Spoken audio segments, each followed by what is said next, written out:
brutalist designs have historically been polarizing. Seen by many as unwelcoming and inhumane, brutalism also had devoted fans praising its philosophy and striking aesthetics. Taking the world by storm for 3 decades, the movement fell out of favor in the 1970s. In fact, brutalism was vilified, as the buildings it yielded mostly became synonymous with crime-ridden, poorly lit and graffitied menaces. As a result, a great number of brutalist buildings have been torn down despite widespread objections. These days, there are only a few countries on the map without a decent brutalist example or two. And for the postmodernist blocks that remain standing, they might not be around for much longer, with many of them facing the wrecking ball. Joining us to talk about whether or not brutalist buildings should be demolished is activist Felix Torkar. He is a spokesperson of the SOS Brutalism project, a platform that is fighting to preserve brutalist architecture. Felix, so what exactly is the situation with brutalist architecture at the moment? I mean, are all brutalist buildings in jeopardy? What we do see is a lot of buildings are getting refurbished extensively, so they lose all of their character. Other buildings are just being demolished right away. A few buildings actually are also starting to get heritage protected. But really, I think most of the buildings, or the lion's share, is just slowly dilapidating and nobody really cares about them. But why do you think this is happening? Why is it brutalist architecture in particular that is under threat? I think it's difficult for brutalist architecture in particular because its heritage value or its architectural historical value hasn't really been recognized yet. To make a comparison, maybe it's interesting to look back 60 years when these buildings were actually built. During that time, a lot of buildings from the turn of the century or the 1890s were demolished, and if we look back at that today, we're really surprised how much wonderful buildings have been demolished back then just because they were out of fashion. And back then, those buildings weren't much older than 60 years old, really. And if you look at brutalism today, those buildings are about 60-year-old now, and they have fallen out of fashion and being demolished right now.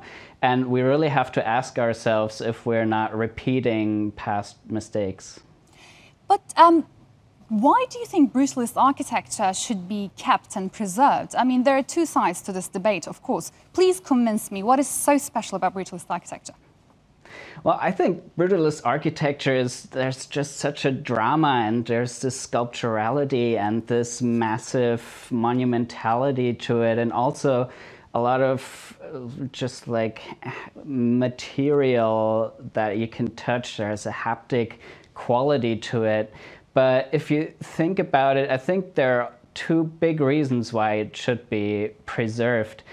One, we're actually just in danger of losing an important part of our collective history, our architectural history of the 20th century, before it can really be appreciated.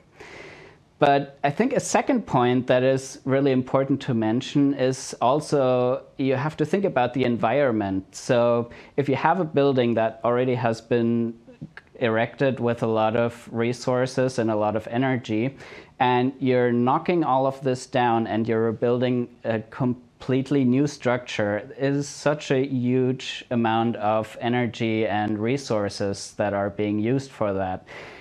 If you in turn use an old building and refurbish it and remodel it and make something new out of it, I think it's much more environmentally friendly and frankly just better for the future. And also, let me play the devil's advocate here. In post-communist countries, these buildings represent an era that many people are not fond of remembering. So what would you say? Maybe is your policy different when it comes to post-communist contexts? It is true, post-communist countries are a very difficult topic because it is very difficult to separate architecture and architects from the politics that are happening at that time. But actually, if you look closely to especially brutalist architecture in communist, or back then communist countries, the architects were really pushing the boundaries and trying to be as independent as possible from the politics. And they were actually very innovative and up there on an international level, and they were creating a lot of daring designs that worked well and that would have been really phenomenal and maybe better received in other countries. So I think it's important to be able to separate a little what independent architects were doing and what was happening politically at that time. And also, you mentioned several times that it fell out of fashion after a while, but then many people are saying that it's making a comeback as well, this sort of like brutalist concrete style. Why are people saying that? That is a really interesting question. Actually, I've been thinking about this recently, and I'm in the process of writing a whole book about this exact question.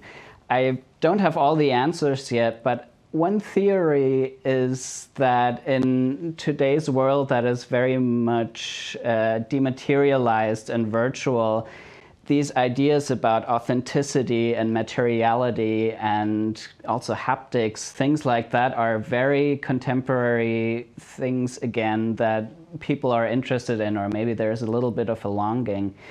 But it's really curious to see it's not just resurgence in academic interest. There's also a lot of broader public interest on the internet. It's a big social media phenomenon at this time. A lot of people are interested again. And surprisingly, I see architects building in this style or this ethos again, and they have been doing this for the last 10 or 15 years. And it's quite curious that while the old buildings are still being neglected and torn down and disrespected, new buildings that are in very much the same ethos are being created like that. It's quite the paradox. It really is a paradox. It's quite interesting, but we'll have to leave it there. Felix Torkar, spokesperson of the SOS Brutalism project. Thank you so much for joining us today.